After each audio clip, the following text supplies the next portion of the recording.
안녕하십니까.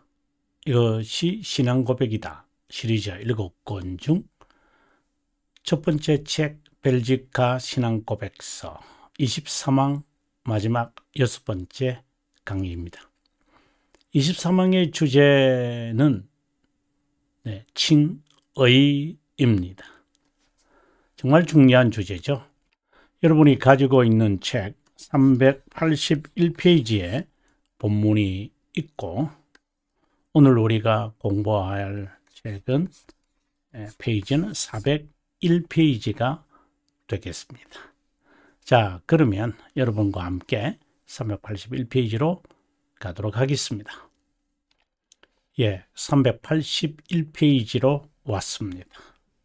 381페이지입니다. 우리가 믿는 것은 칭의, 이제 처음 시간부터 여러분에게 정말 강조를 많이 한 것인데요. 다시 한번 그 앞에 있는 내용을 여러분 기억하지 못할 수도 있으니까, 칭의, 우리가 트렌토 종교회의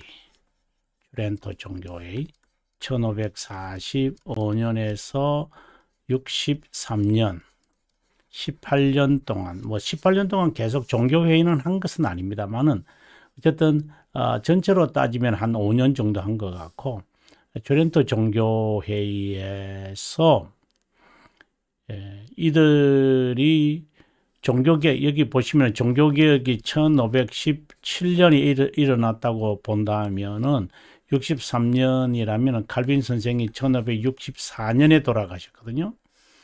그리고 루터가 1546년에 세상을 떠나요.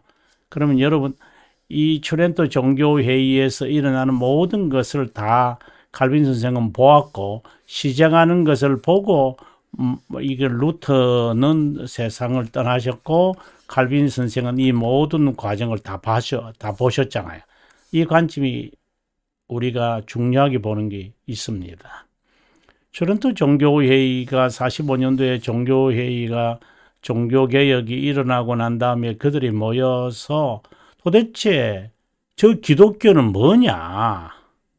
그들이 뭘 주장하는 거냐?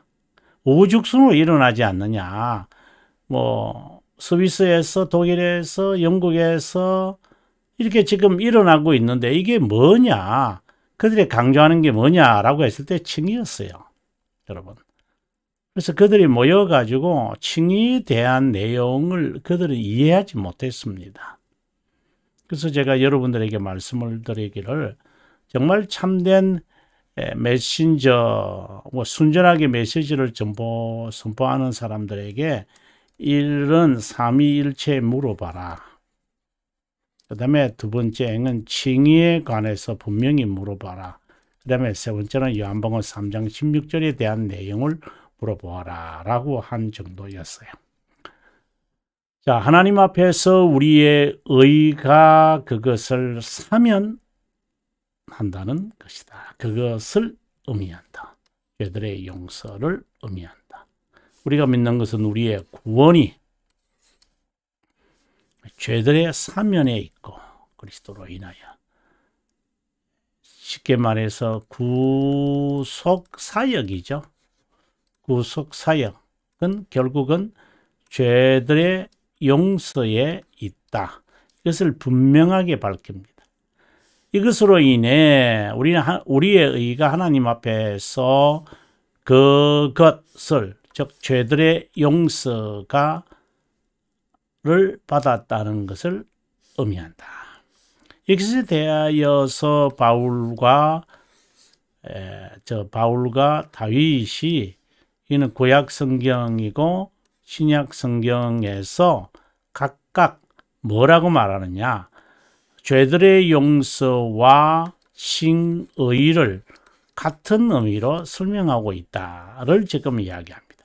그러면서 행함이 없는 자에게 믿음, 이것이 믿음이라는 믿음으로라고 하는 뜻이죠.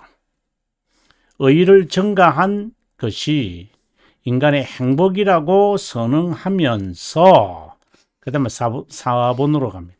같은 사도는 말하기를 예수 그리스도 안에 있는 구속으로 말미암아 그분의 은혜로 인해 우리가 무상으로 어렵다 여겨진다는 것이다. 마침내 이제 칭의에 관한 개념을 이제 파악하고 있습니다.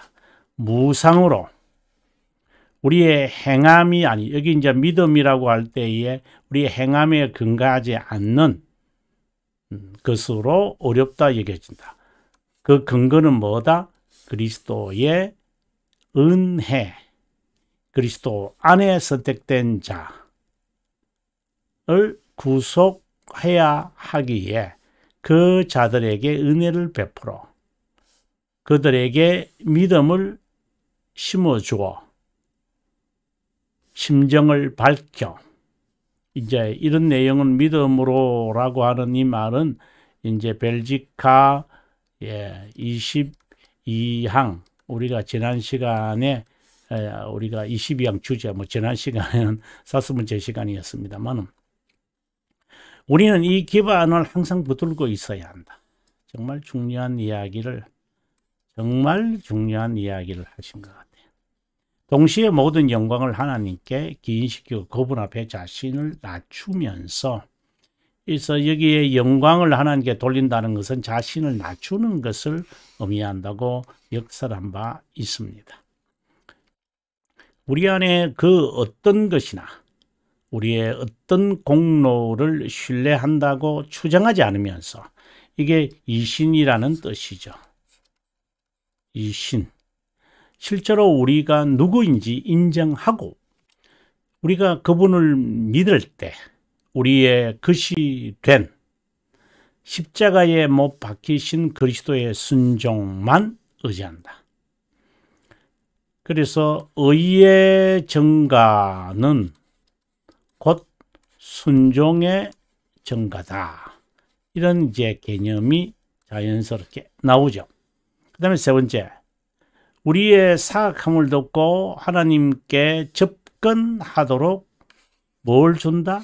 컨피던스를 준다. 이렇게 되어 있습니다. 제가 지난 시간에 설명하기로 했는데 설명하지 못한 것을 여기서 잠깐 제가 판서를 통해서 하겠습니다. assurance라고 하지 않고 지금 여기서는 confidence라고 했습니다. 그죠? 자, certainty. 죄송합니다. certainty. 이 확실성이란 말이죠. 확실성. 이것도 확신이죠.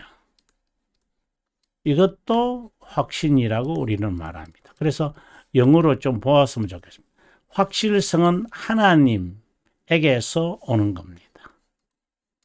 그래서 assurance를 갖습니다. 우리가 U자입니다, 여러분. assurance를 하나님 확실성을 통하여 우리는 확신합니다. 이 확신이 어떻게 보면 보증이라고도 할 수도 있겠죠. 보증. 이것이 이제 가해져야 할 부분이 있습니다. 무엇이냐면은 진실성입니다. 진실함. 이거는 경험을 통하여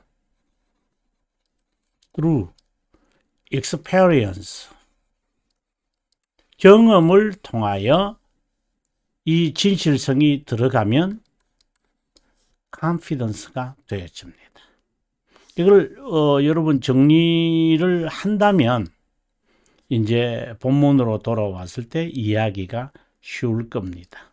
한번 보겠습니다. 자, 우리의 사악함을 덮고 하나님께 접근하도록 하는 확신을 주는데 충분하다. 순종이. 그분의 순종은. 그러면 순종의 증가잖아요. 그럼 의지하고 신뢰해야죠. 그러면 이러한 것이 순종의 증가를 우리가 삶에서 나타나는 거죠. 그러면 우리에게 진실성이 증명되겠죠. 내가 믿는 이 어렵다 여겨진다는 이것이 진실함으로 증명되겠죠. 그러면 컨피던스가 생기는 거예요. 그럼 컨피던스가 생기면 담대함이 생기겠죠. 네. 그자, 그 다음에 계속해서 갑니다. 다시 말하면 떨면서 무화과나무 잎으로 자신을 덮으려 했다. 이거는 자기 방식이라 그랬잖아요. 자기 방식으로 하나님의 은혜를 추구하지 마라. 은혜의 방법은 외적 수단은 세 가지입니다. 특별히 첫 번째, 말씀. 두 번째, 기도. 그 다음에 세 번째, 성례. 말씀, 기도, 성례. 이것을 충실하게 하면 됩니다. 이게 메인 카리큘럼입니다. 은혜를 받게 하시는 하나님의 메인 커리큘럼입니다. 이제 말씀을 어떻게 선포하고 가르칠 것인가? 기도하는 것을 어떻게 가르칠 것인가? 그 주기도만 하면 설교 그런 말씀이죠. 그럼 기도는요? 이것은 묵상과 관련된다고 했습니다. 성례는요? 이것은 자세하게 제가 34항부터 이제 우리가 이 벨지카에서 나오고 있잖아요. 칼빈 선생의 기독교 강요에서는 4권 14항부터 이제 시작을 하잖아요. 이제 이렇게 뭐 19항까지 갑니다만은 이러한 내용을 통하여 성례에 대한 개념을 확고하게 가지셔야 돼요. 자, 그러면 계속해서 읽어보도록 하겠습니다. 만일 진실로 조금이라도 우리 자신이나 다른 어떤 피조물을 의존하면서 하나님 앞에 나아간다면, 이제 이것을 신학적으로 이야기하라면 이제 협력하는 은혜, 이렇게 이제 말할 수 있거든요. cooperating grace. 이것은 아르미니우스주의나 세미벨라기우스주의나 로만 가톨릭주의가 아주 잘 섞는 방법입니다. 우리가 하나님께 협력했을 때 은혜를 받는다. 네, 아주 그래서 여러 수단들을 씁니다. 물론 이것이 어느 정도 도움되는 것 같아요.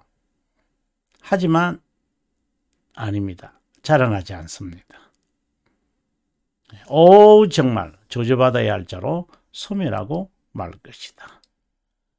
자, 그 다음에 계속해서 봅니다. 그래서 모든 자는 다윗처럼 기도해야 한다. 주의 종에게 심판하지 마소서. 우리 주의 눈앞에는 의로운 인생이 하나도 없나이다 라고 되어 있습니다. 자, 그러면 401페이지로 바로 여러분들을 모시도록 하겠습니다. 저는 401페이지로 지난 시간에 잠깐 여기 읽다가 여기까지 바로 한 페이지만 남았는데 시간이 너무 많이 가서 제가 중단을 했습니다. 이걸 위해서 우리가 앞에 있는 부분 400페이지에 이러한 것 우리가 조금 한번 읽어보고 그냥 읽는 게 아니고 내용의 연계성을 위해서 한번 읽어봅니다. 그리스도만으로 우리가 앞에서 지금 솔라 그라치아, 솔라 피데, 솔라 스크립추라, 솔루스 글로리아, 솔루스 크리스투스, 그전에는 솔리데오 글로리, 이게 다 나온 것 같아요. 이것을 우리가 보통 파이브 솔라저라 그러잖아요. 루터파에서는 쓰리 솔라저라 그러잖아요. 쓰리 솔라라고 하는 것은 방금 말씀드렸지만 솔라 피데, 솔라 그라치아, 그 다음에 솔라 스크리추라 이렇게 되죠. 근데 파이브 솔라는 여기에 플러스 두를 하지요. 그게 지금 여기에 나오는 솔루스 크리스투스, 솔리 데오 글로리아 이제 이렇게 되겠죠. 지금 우리가 이거 다 다루고 있는 거거든요. 그래서 이 칭의 안에 다 나오는 것 같아요. 자신의 어떤 행위나 공로를 의지하지 말아야 할 뿐만 아니라 다른 어떤 피조물, 방금 제가 수단의 고함물에 대한 이야기를 했는데 이것은 그리스도 외에 다른 중보자를 찾는 망상, 다른 자를 찾는 그리스도를 버리는 것. 아무리 중보자가 요구되고 필요하다 하더라도 성급하게 다른 자를 중보자로 삼아서는 안 됩니다. 구약 성경에서 성도들은 하나님께만 드려야 하는 예배를 천사, 성자, 다른 피조물에게 드리지 않았습니다. 천사 숭배, 성자, 이거 세인트라 그러죠. 세인트 성인이라고 할 수도 있습니다. 성인, 그래서 로만 가톨릭은 그 God's name이라 이래가지고 성자의 이름들을 그들이 이 영세를 받으면서 이름을 받는다 그러잖아요. 영세명. 어떤 수작들을 많이 불리죠. 자, 이러한 것이 그들을 닮으려고 하는 건데요. 아니요, 그런 거 필요 없습니다, 여러분.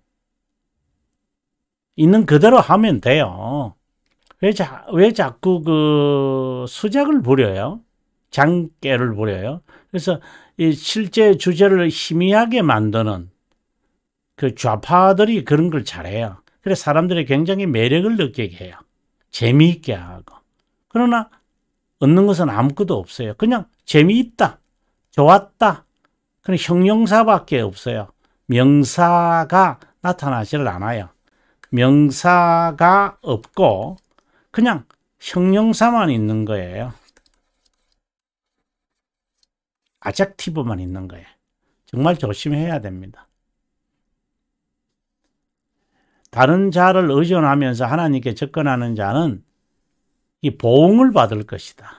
하나님을 속이기 때문에 그거는 보응을 받아야 되죠. 그런데 하나님과의 교제가 단절된 우리가 그리스도로 중보자, 그리스도로 인해 화해가 이루어졌고 그분 앞에 담대하게 접근할 수 있게 되었다. 이것은 어렵다. 이것은 의인이기 때문이다. 정가된 의인이겠죠. 정가된. 네. 의인이 됐다고 오인하거나 그래서 하이델베르그에 보게 되어지면은 그리스도도 하나님의 아들이라고 한다. 그러면 우리는 하나님의 자녀다. 그래 차이가 뭐냐? 이 질문을 하게 되어져요. 하나님의 아들은 본성적이잖아요. 본래 하나님의 아들이에요. 우리는요, 선천적이에요. 그렇죠? 우리는 선택되어진 거예요. 그럼 본래 하나님의 아들이셨죠. 우리는 그분 때문에 입양된 아들이에요. 입양된, 양자된 이거예요. 이 차이는 이것은 피조물이라는 거고 여기는 창조자 하나님이라고 하는 의미인데 여기에 같이 취급을 해야 되겠는가? 의인이라고 됐다고 해서 본인이 세미갓이 된 줄 알고 세미갓 은사 조금 받았다고 그 은사를 가지고 카리스마를 부리는 자 정말 유의해야 합니다. 여러분 속지 마십시오. 은사주의 정말 조심하셔야 됩니다.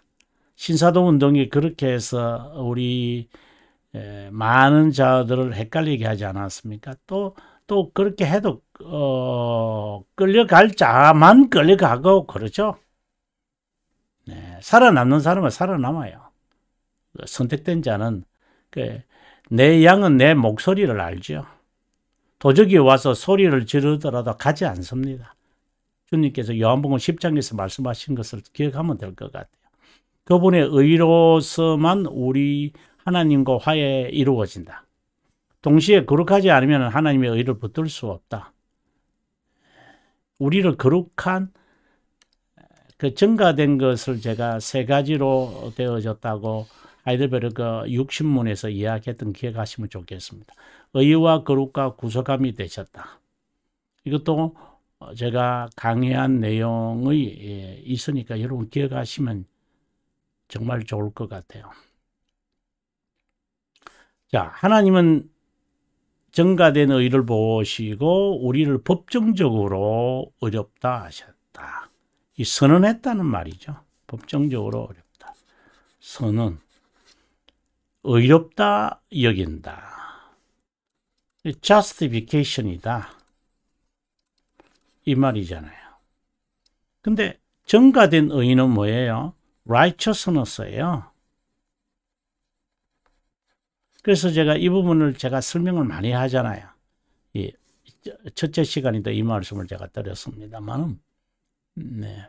그 선언은 꼭 거룩하다는 것이기에 거룩하신 하나님 앞에 나가도 저주를 받아 소멸하지 않는다.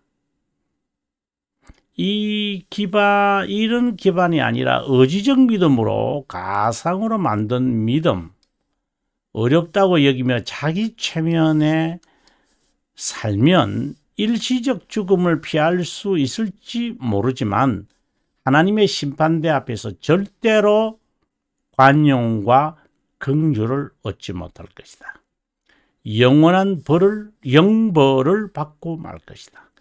당장 심판하지 않으며 벌을 내리지 않기 때문에 악인들이 담대하게 죄를 짓고 오만한 자세로 살아간다.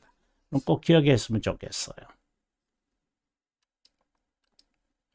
그 다음에 마지막 이제 고백입니다. 신뢰에 관한 성경적 진리를 고백한다.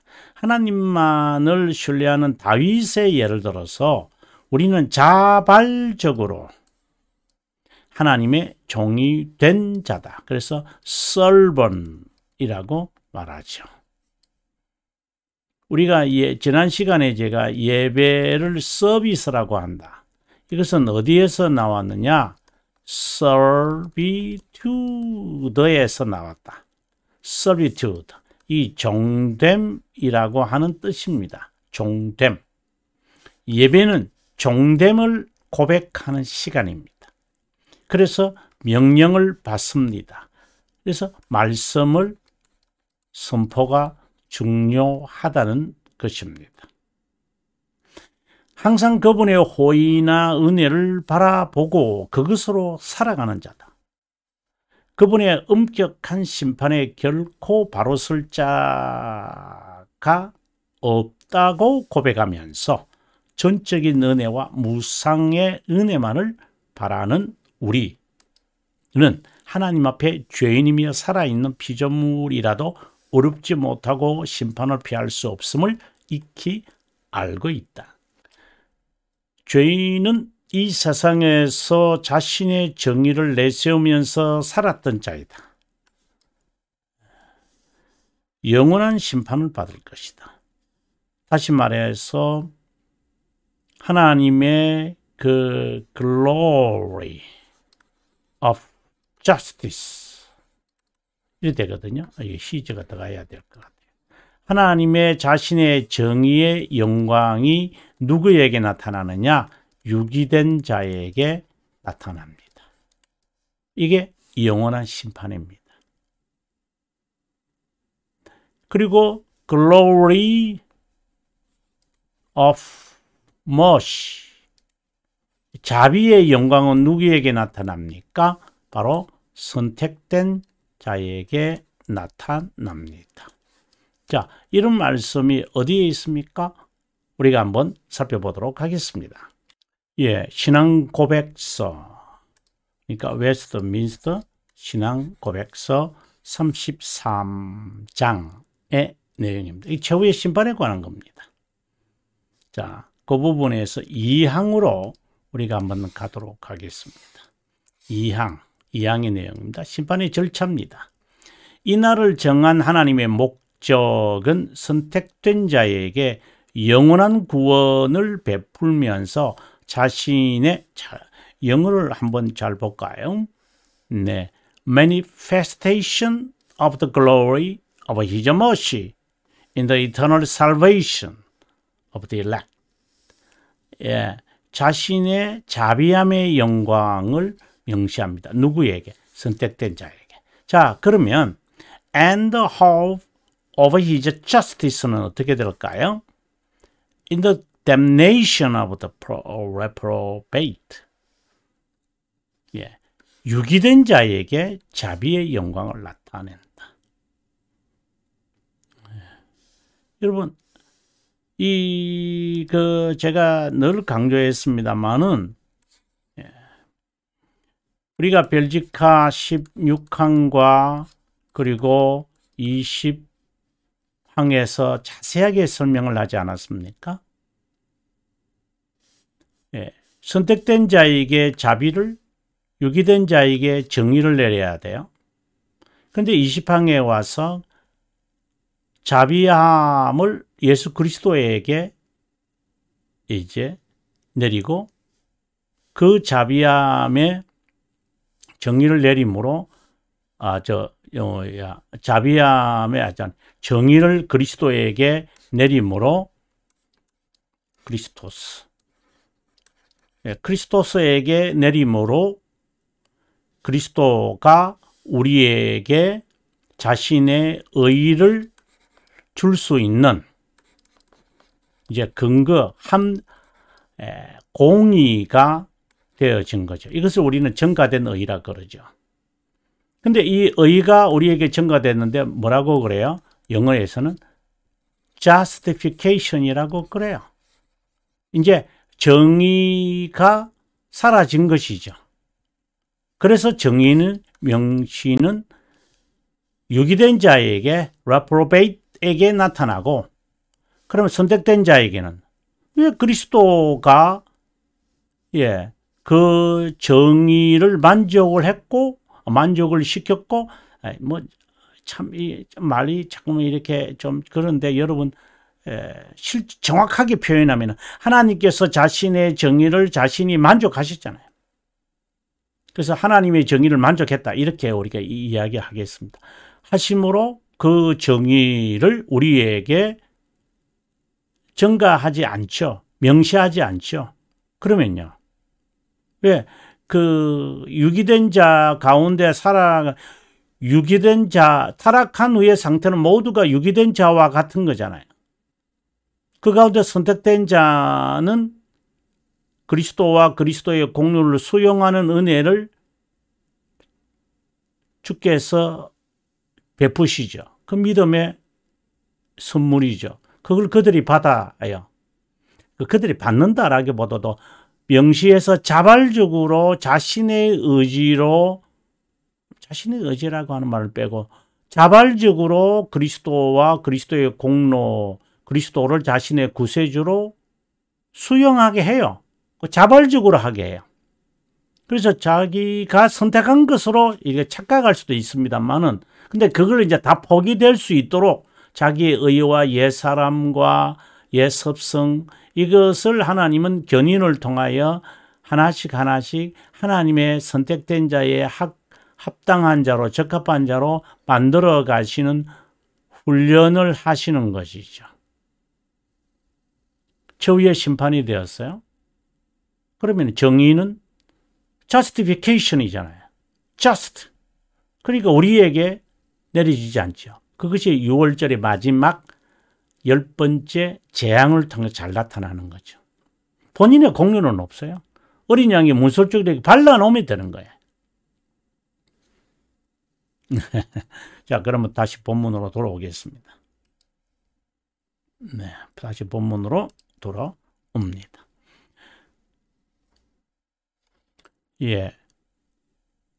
하나님만 의뢰하게 하기 위해 이 이야기를 지금 제가 계속해서 여러분에게 설명을 하고 있습니다. 하나님 앞에 죄인이다. 우리는 의인이라 양자된 하나님의 자녀다. 이 말을 제가 여러분에게 이야기를 많이 했습니다. 하나님의 은혜가 아니면 절대로 하나님께 접근할 수 없다. 이러한 고백은 죄들의 용서 증가된 의와 화해를 의미하는 칭의에 관한 것이다. 그런데 우리의 행위와 공로가 구원을 받는데 무용지물이라면 우리가 이 세상에서 바르게 선하게 살아야 하는 이유가 뭐죠? 하고 다음 항목 24항에서 이제 거룩함에 대해서, 왜 우리가 거룩하게 살아야 되는가요? 이것에 대해서 다른 말로 한다면 우리가 이렇게 어렵다 여김을 되어졌는데 왜 옛 사람을 벗어버리는 자기 부인과 자기 십자가를 지고 주님을 따라가야 되나요? 왜요? 순종이 전가가 되었잖아요. 그리스도의 거룩함이 우리에게 전가되어진 거잖아요. 그러면 거룩함을 이루어 가야죠. 불순종으로 인하여 죄가 세상에 들어왔잖아요. 그러면 이제 순종으로 은혜, 언약, 참 이제 말들이 많이 길어지는데, 네, 아무튼 순종으로 불순종으로 인하여 행위 언약을 이거는 이제 웨스트민스터 기준서에서 설명이 돼야 될 부분인데 많은 분들이 이제 이 부분을 잘 알고 계시기 때문에 이제 이렇게 표현하는 건데요. 일처를 위한 새 형식은 자비함과 정의에 관한 이야기를 하고 웨스트민스터 신앙고백서에서는 은혜 언약을 이야기하죠. 그래서 제가 이것으로 제가 이렇게 서로 통용하면서 제가 이야기를 하고 있는 겁니다. 아무튼 언약에 어긴 것은 불순종이었잖아요. 그러면 은혜 언약을 통하여 우리가 순종으로 가야죠. 그래 언약의 그 언약 조건이 순종이라는 건 변하지 않아요. 그리스도의 완전한 순종이 우리에게 전가되어졌으니까 이제 우리가 순종하는 거죠. 자, 아무튼 23항 마무리하고요. 이제 24항으로 다음 시간에 가도록 하겠습니다. 긴 시간 동안 시청해 주셔서 감사합니다. 저는 다음 시간에 여러분에게 인사드리겠습니다. 남은 시간 행복하시기 바랍니다.